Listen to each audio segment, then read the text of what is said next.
Hello everyone. Greetings from Shri Saha Kelkar College Devgad. Myself, Professor Rashmi Herlekar, and warm welcome to the session Research Methodology. Today, we are going to start unit number 3, that is Data Analysis and Interpretation.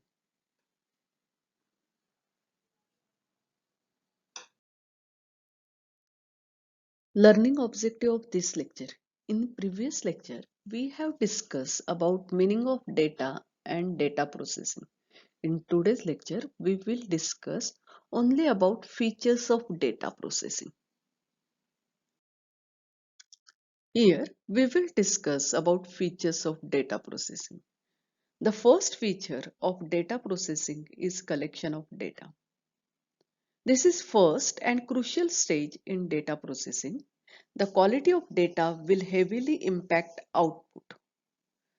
म्हणजे collection of data ही पहिली आणि अतिशय कठीण stage आहे, कारण कोणत्या प्रकारचा data तुम्ही कलेक्ट करता त्याच्यावरून त्याचा परिणाम तुमच्या आउटपुटवर होत असतो. म्हणजे तुमच्या डेटा कलेक्शन जो केलेला आहे तुम्ही, त्याची क्वालिटी जर चांगली असेल तर तुम्हाला आउटपुट पण चांगलं मिळतं.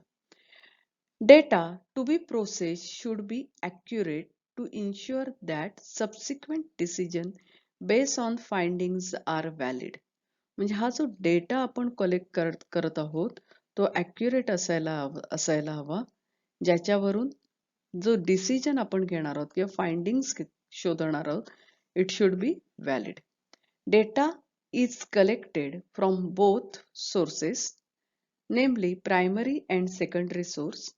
Primary data is collected specifically for purpose of providing information on decision under question.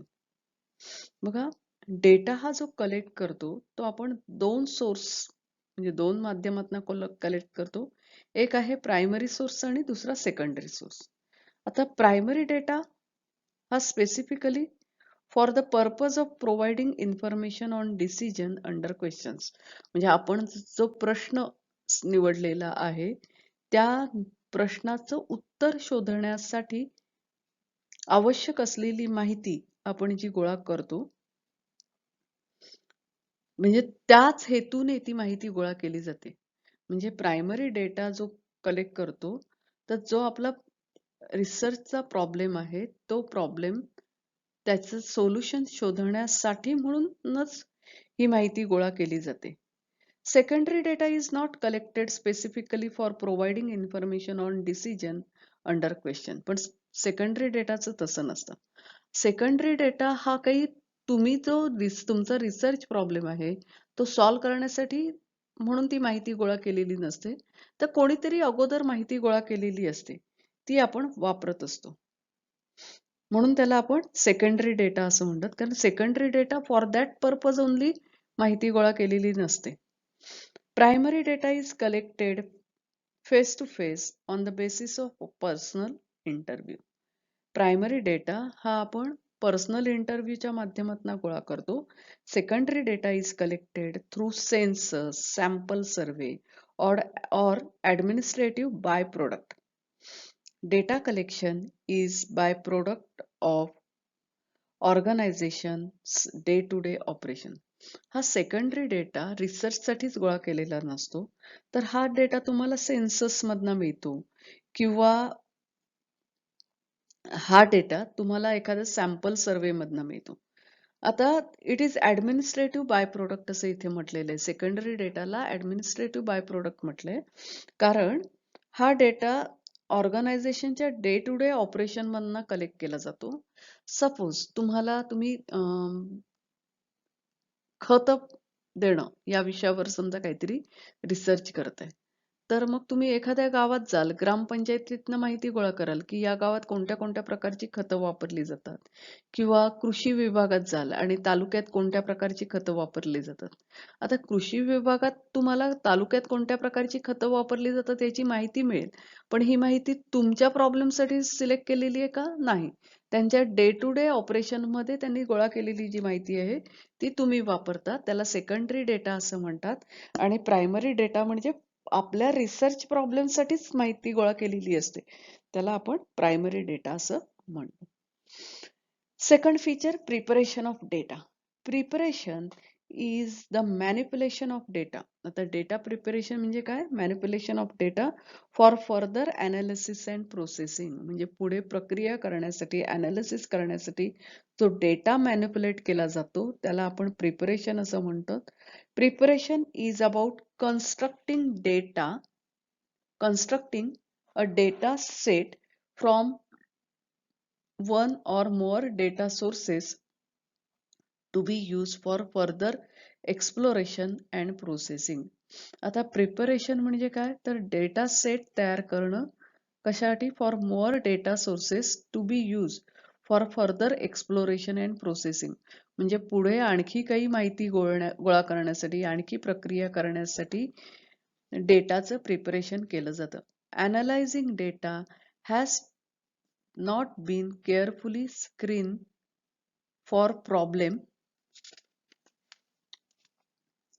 can produce highly misleading result that are depend on the quality of data prepared. इथे काय म्हटलं की data analyzing data has not been carefully screened for problems can produce highly misleading result. म्हणजे data analysis करत असताना जर तो carefully screen केला नाही तर त्याच्यामुळे समस्या निर्माण होऊ शकतात. Produce highly misleading result. आता कसल्या समस्या निर्माण होऊ शकतात? जर तुम्ही डेटाचं अनालिसिस योग्य प्रकारे केलं नाही तर येणारे रिझल्ट हे मिसलिडिंग असू शकतात. That are dependent on quality of data prepared. म्हणजे तुम्ही कोणत्या प्रकारच्या प्रिपरेशन केलेलं आहे, तुमच्या डेटा प्रिपरेशनची क्वालिटी कोणती आहे, त्याच्यावर त्याचे रिझल्ट अवलंबून असतात.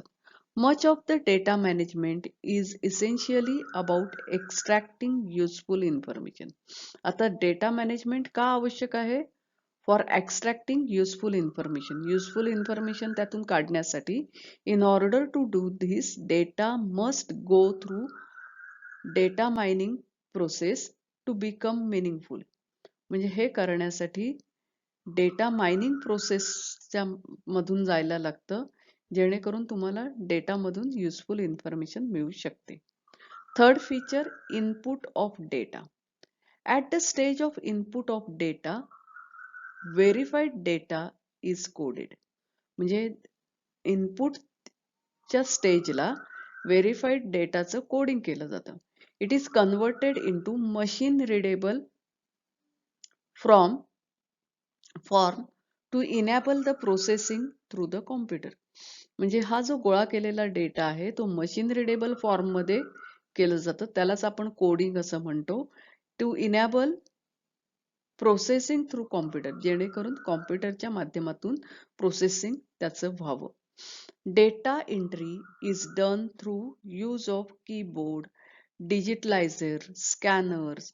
Data entry from an existing source. आता data entry is done through keyboard किंवा डिजिटलायझर, स्कॅनर किंवा डेटा एंट्री फ्रॉम एक्झिस्टिंग सोर्सच्या माध्यमातून डेटा एंट्री केली जाते.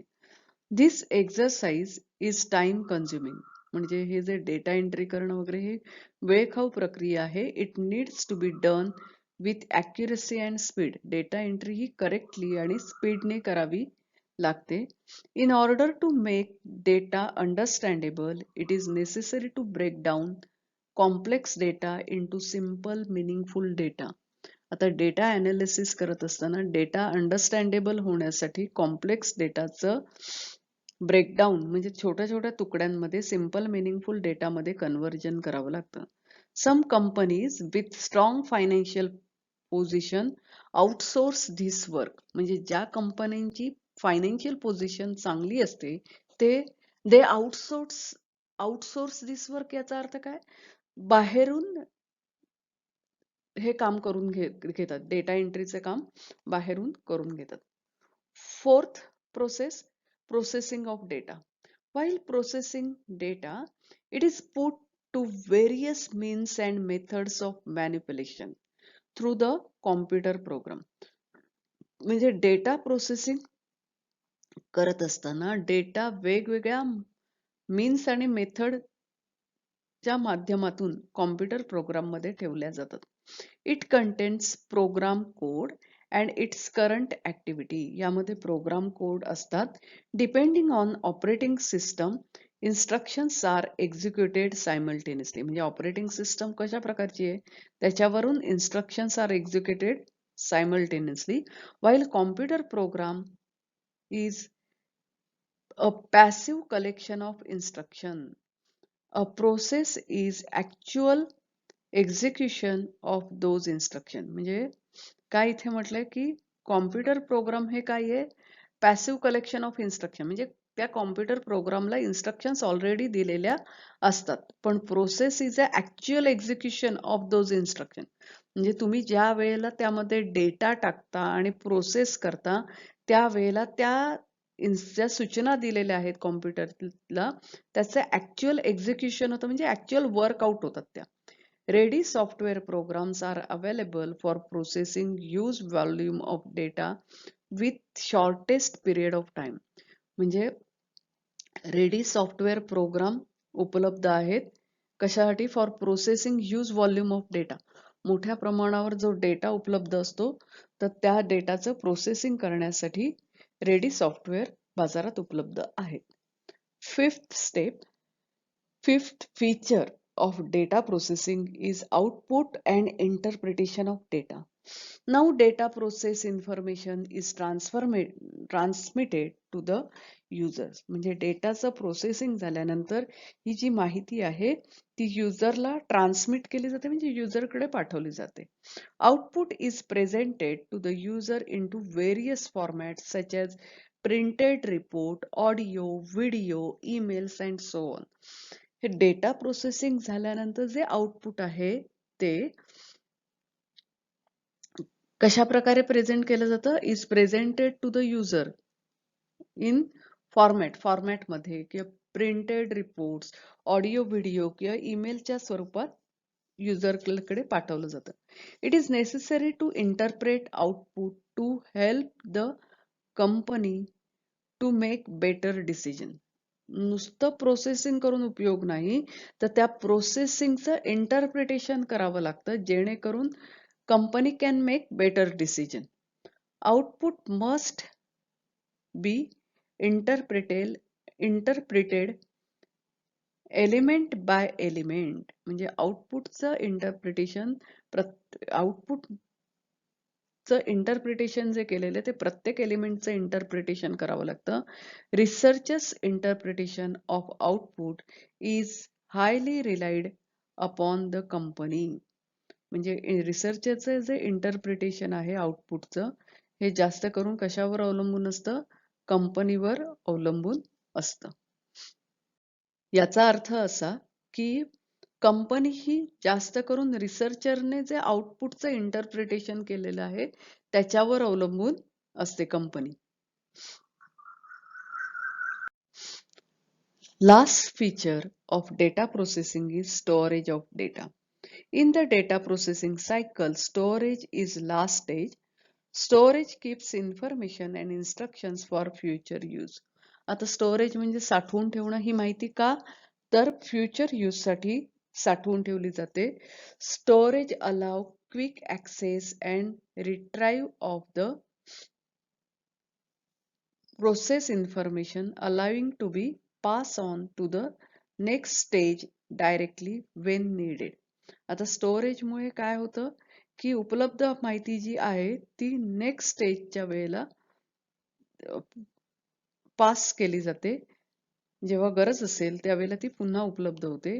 Every computer use storage to hold system and application software. म्हणजे प्रत्येक कॉम्प्युटरकडे स्टोरेज असतं कशासाठी, टू होल्ड सिस्टम आणि application of software. Data and result of the process must be store in safe manner. म्हणजे ह्या प्रक्रियेतली जी माहिती आहे किंवा त्यातले रिझल्ट आहेत ते सेफ योग्य प्रकारे स्टोअर करणं आवश्यक आहे. If process is not stored, future comparison would be difficult. समजा हे जी माहिती आपण गोळा केलेली आहे तर ती आपण स्टोअर करून नाही ठेवली तर भविष्यात जी आपण तुलना करणार आहोत तर ती तुलना करणं कठीण जाऊ शकतं. Today, we have discussed about features of data processing such as collection of data, preparation of data, input of data, processing of data, output of and interpretation of data, and storage of data. So we will stop here. Thank you and happy learning to you.